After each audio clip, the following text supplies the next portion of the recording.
మీరు నమ్మినా నమ్మకపోయినా జీవితం అనేది ఒక యుద్ధం. కాకపోతే మనకు ఒక 20 సంవత్సరాలు వచ్చిందాక మన కోసం ఇంకొకరు యుద్ధం చేస్తారు. అది కూడా కాకపోతే మనకి ఊహ తెలియక ముందు నుంచే మనం యుద్ధం చేయడం స్టార్ట్ చేస్తాము. కానీ చాలా మందికి తెలియని విషయం ఏంటంటే యుద్ధం చేసే సత్తా ఉండి కూడా మన కోసం ఇంకొకరు యుద్ధం చేస్తే బాగుండు, నాకు ఈ జీవితం నచ్చట్లేదని చెప్పేసి జీవితం మీద కంప్లైంట్లు ఇస్తూ ఉంటారు. గట్టిగా మాట్లాడితే వాళ్ళకు వచ్చే ప్రాబ్లమ్స్ కోసం ఇంకొకటి యుద్ధం చేయటం ఏంటి? అది కాదు కదా లైఫ్ అంటే. మనకు వచ్చే ప్రాబ్లమ్స్ ని మనమే ఎదుర్కోవాలి, మన జీవితంతో మనమే పోరాటం చేయాలి. అంతకు మించి వేరే ఆప్షన్ లేదు ఇక్కడ. ఎందుకంటే యుద్ధం చేస్తేనే మనకి విజయం దక్కుతుంది, లేకపోతే వేరే మరణం దక్కుతుంది. అందులో ఒక సాటిస్ఫాక్షన్ ఉంటుంది. అలా కాకుండా వేరే వాళ్ళ మీద డిపెండ్ అయ్యి నా కోసం ఎవరైనా యుద్ధం చేస్తే వాళ్ళ షాడోలో బతికేస్తానంటే మాత్రం జీవితం అనేది అస్సలు వదిలిపెట్టదు. కాబట్టి మీకు మీరుగా పోరాడాలంటే ఫస్ట్ ఆఫ్ ఆల్ నేను చెప్పొచ్చే పాయింట్ ఏంటంటే యుద్ధం చేసేవాడికి ఉండవలసిన మొట్టమొదటి లక్షణం ఏంటంటే ధైర్యం. ధైర్యం లేనప్పుడు యుద్ధం కాదు కదా, ఇంట్లోంచి కాలు కూడా బయట పెట్టలేము. కాబట్టి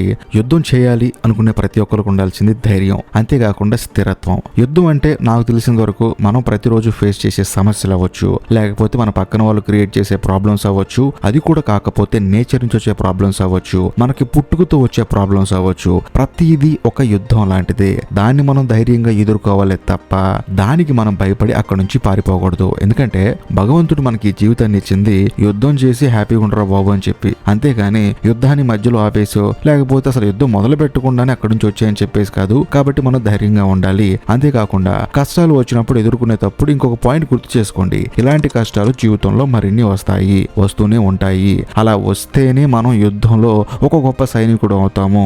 లేదు నేను యుద్ధం చేసినా కూడా ఓడిపోతున్నాను అని కంప్లీట్ ఇచ్చేవాళ్ళు చాలా మంది ఉంటారండి. వాళ్ళకి నేను చెప్పొచ్చు పాయింట్ ఏంటంటే ఇక్కడ యుద్ధం చేసే ప్రతి ఒక్కడు గెలవాలని రూల్ లేదండి. అలా అని చెప్పేసి చిన్న చిన్న సమస్యలను కూడా మీరు ఒక యుద్ధంలో భావిస్తే మాత్రం మిమ్మల్ని ఎవడూ మార్చలేడు. నేనేమంటానంటే ఒక మనిషి భూమి మీద పుట్టిన తర్వాత పడే కష్టాల కంటే అమ్మ కడుపులోంచి బయటికి రావడానికి వాడు పడే కష్టాలే చాలా ఎక్కువ. సో మనం ఎంతో కష్టపడి ఇక్కడికి వచ్చిన తర్వాత కూడా ఈ చిన్న చిన్న కష్టాలకి మనం భయపడిపోయి పనికి మాలిన ఆలోచనలన్నీ మన బుర్రలో పెట్టుకొని మనం ఈ ప్రపంచాన్ని వదిలేయాలని చెప్పేసి ప్లాన్ చేస్తూ ఉంటాం. ఉదాహరణకి సూసైడ్ అనుకోండి. ఎందుకంటే చిన్న చిన్న కష్టాలకి చచ్చిపోతున్నారు ఈ మధ్య జనం. కాకపోతే నేను చెప్పొచ్చేది ఏంటంటే చచ్చిపోవటానికి కూడా చాలా ధైర్యం కావాలి. సో చచ్చిపోవటానికి వచ్చే ధైర్యంలో 10% ధైర్యాన్ని తీసుకొని మీరు ఈ జీవితానికి అప్లై చేశారనుకోండి, మీ జీవితంలో ఎదురయ్యే ప్రతి ఒక్క యుద్ధంలో మీరే గెలుస్తారు. ప్రతి ఒక్క సమస్యని మీరే డీల్ చేసుకుంటారు. ఒకవేళ డీల్ చేసుకోవడం రాకపోతే నేర్చుకుంటారు. నేర్చుకొని మళ్ళీ మీ జీవితాన్ని స్టార్ట్ చేస్తారు. అంతే, అంతకు మించి ఏం జరగదు నాకు తెలిసి. కాబట్టి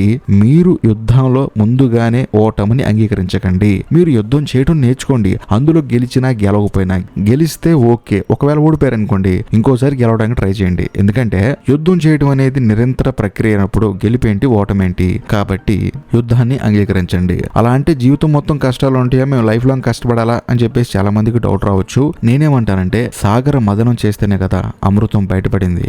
యుద్ధం చేస్తేనే కదా నీలో ఉన్న వీరుడు బయటకు వచ్చేది. అలా కాకుండా ఒకళ్ళు షాడోలో బతికేస్తూ నా కోసం ఇంకొకళ్ళు వచ్చి పని చేయాలని చెప్పేసి భ్రమలో బతుకుతూ ఉంటే మిమ్మల్ని ఎవరు మార్చలేరు. ప్రస్తుతం ఎవరైతే జీవితంలో సక్సెస్ఫుల్ గా ఉన్నారో, పెద్ద పెద్ద సెలబ్రిటీలు అవ్వచ్చు, బాగా డబ్బున్నోళ్ళు అవ్వచ్చు, వాళ్ళు ఒకప్పుడు ఎన్ని కష్టాలు పడ్డారో వాళ్ళకి మాత్రమే తెలుసు. కొంతమంది చెప్పుకుంటారు, ఇంకొంతమంది చెప్పుకోరు. ఆ విషయాలను మనకు తెలియదు కదా. అందుకని మనం అందరం ఏమనుకుంటామంటే వాడు చూడరా బాబు అని చెప్పేసి ఏదేదో ఊహించుకుంటూ ఉంటాము. కానీ నేను చెప్పొచ్చేది ఏంటంటే కరెక్ట్ గా కష్టపడితే మీరు కూడా ఆ స్థాయికి వెళ్తారు, ఆ స్థానంలో ఉంటారు. అంతకు మించి ఏమీ లేదు. కాబట్టి మీ జీవితంలో ఎదురయ్యే ప్రతి సమస్యని ఒక యుద్ధంలా ఫీల్ అవ్వండి. అందులో మీరు పోరాడండి. పోరాడి ఓడిపోయినా పర్లేదు, పోరాటం మాత్రం చేయండి. అంతేగాని చేయకుండా ఇంట్లో కూర్చుంటే మాత్రం ఖచ్చితంగా ఓడిపోతారు. కానీ పోరాటం చేశారనుకోండి, మీకు పోరాటం చేయటంలోనే ఒక నైపుణ్యం వస్తుంది. ఇంకొకసారి ఓడిపోకుండా ఉండడానికి ఛాన్స్ ఉంటుంది. అంతేనండి, అంతకు మించి ఏం లేదు. ఈ వీడియో మీకు నచ్చితేనే లైక్ చేయండి, షేర్ చేయండి, కామెంట్ చేయండి. ఇంకా ముఖ్యంగా మన ఛానల్లో కంటెంట్ నచ్చితే మాత్రం